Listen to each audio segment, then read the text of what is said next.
नमस्कार दोस्तों, welcome to my YouTube channel. एक ऐसा प्लेटफॉर्म जहां आपको मिलता है सिर्फ और सिर्फ insurance and investment related information, वो भी बिल्कुल ही आसान शब्दों में।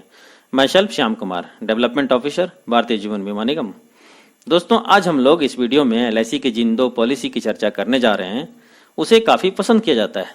इसमें जो पहली पॉलिसी है वह है आधार स्तंभ, टेबल नंबर 943, जो सिर्फ पुरुषों के लिए ही उपलब्ध है। और जो दूसरी पॉलिसी है वह है आधारशिला, टेबल नंबर 944। यह पॉलिसी सिर्फ और सिर्फ महिलाओं के लिए ही उपलब्ध है। उपरोक्त दोनों पॉलिसी आधार स्तंभ और आधारशिला को लेने के लिए आपके पास आधार कार्ड का होना अनिवार्य है। अर्थात ऐसे व्यक्ति जिनके पास आधार कार्ड नहीं है वे इस पॉलिसी को नहीं ले सकते। सर्वप्रथम इन दोनों ही पॉलिसी को 1 फरवरी 2020 को लॉन्च किया गया था और करीब 2 वर्षों के बाद कुछ मॉडिफिकेशंस के साथ 1 अगस्त 2022 को मॉडिफाइड वर्जन ऑफ आधार स्तंभ एंड आधारशिला को पुनः लॉन्च किया गया है। ओल्ड आधार स्तंभ एंड आधारशिला की एक वीडियो का लिंक मैंने डिस्क्रिप्शन में शेयर कर दिया है, आप देख सकते हैं। आज यहाँ इस वीडियो में हम लोग मॉडिफाइड वर्जन ऑफ आधार स्तंभ एंड आधारशिला को विस्तृत में उदाहरण सहित जानेंगे। इन दोनों ही पॉलिसी की 3 बेहतरीन खूबियां हैं। 3 unique benefits of this policy. पहला, ऑटो कवर की सुविधा। किसी भी LIC पॉलिसी में ऑटो कवर पीरियड एक ऐसा पीरियड होता है जिसके अंदर पॉलिसी का प्रीमियम नहीं भी जमा होने की स्थिति में भी पॉलिसी कवर चालू रहता है।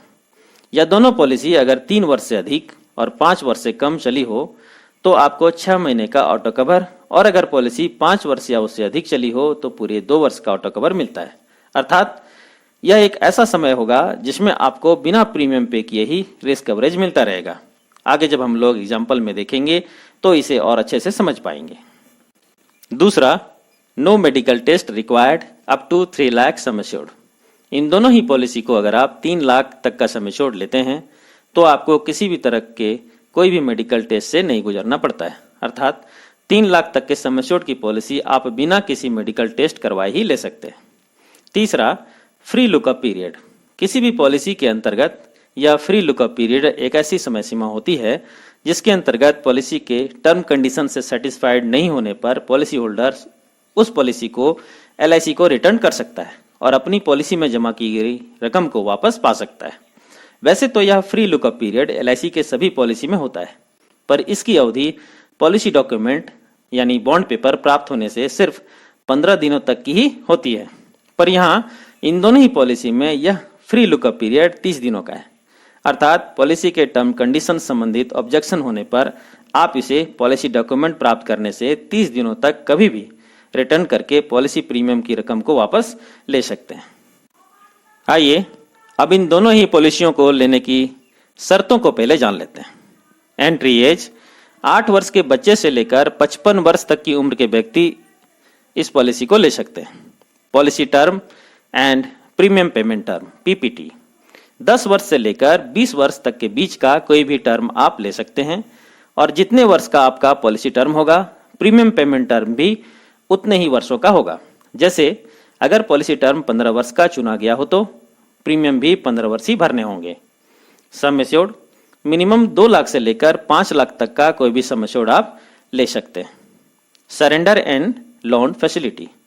पॉलिसी में मिनिमम 2 वर्ष प्रीमियम जमा करने के बाद आप कभी भी लोन के लिए आवेदन कर सकते हैं, और अगर आप चाहें तो इसे सरेंडर भी कर सकते हैं। पर मेरा सलाह होगा कि आप पॉलिसी को सरेंडर ना करें, क्योंकि इसमें पॉलिसी होल्डर को हमेशा नुकसान ही होता है। अधिक जरूरत होने पर बेहतर है कि आप अपने पॉलिसी के ऊपर लोन ले लें। अब आइए एक छोटे से एग्जाम्पल के माध्यम से इसके रिटर्न को समझने का प्रयास करते हैं। मिसेस रीता, जिनकी उम्र 35 वर्ष की है, अपनी छोटी सी आमदनी में से कुछ पैसे की सेविंग करने के उद्देश्य से 2 लाख सम एश्योर्ड की एक आधारशिला पॉलिसी 15 वर्ष पॉलिसी टर्म के साथ लेती हैं, जिसके लिए उन्हें औसतन वार्षिक प्रीमियम करीब 11,070 रुपये जमा करने होंगे, अर्थात करीब 922 रुपये मासिक प्रीमियम। 15वें वर्ष के अंत में पॉलिसी टर्म की समाप्ति पर मिसेस रीता को sum assured plus loyalty addition मिलाकर कुल करीब 2,40,000 रुपये मैच्योरिटी रकम दिया जाएगा। अब एक नेगेटिव केस लेते हैं और यह मानते हैं कि पॉलिसी के 5वें वर्ष के बाद मिसेस रीता बीमार हो जाती हैं, जिस कारण अगले वर्ष की प्रीमियम भी नहीं जमा कर पाती हैं, और फिर कुछ महीने बाद उनकी मृत्यु हो जाती है तो क्या होगा।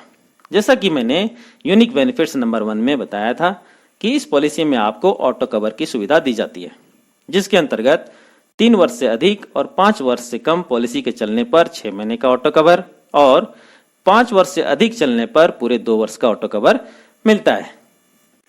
अतः इसी ऑटो कवर की सुविधा के कारण इस केस में प्रीमियम के नहीं जमा होने के बावजूद भी मिसेस रीता के नॉमिनी को पूरी डेथ क्लेम की राशि दी जाएगी, अर्थात 110% of sum assured plus loyalty addition, यानी कुल करीब 2,35,000 रुपये का भुगतान किया जाएगा।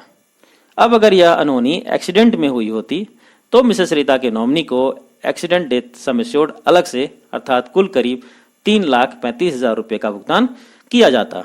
दोस्तों, मेरी कोशिश थी कि मैं इन दोनों पॉलिसी आधार स्तंभ और आधारशिला को उदाहरण सहित आपको अच्छे से समझा पाऊँ। वीडियो कैसी लगी कमेंट करके ज़रूर बताएं और चैनल पे अगर नए हैं और अभी तक आपने अगर इसे सब्सक्राइब नहीं किया है तो अवश्य सब्सक्राइब कर लें, क्योंकि ऐसी ही और वीडियो मैं आपके लिए लाता रहता हूँ। Thanks for watching the video. Thank you very much.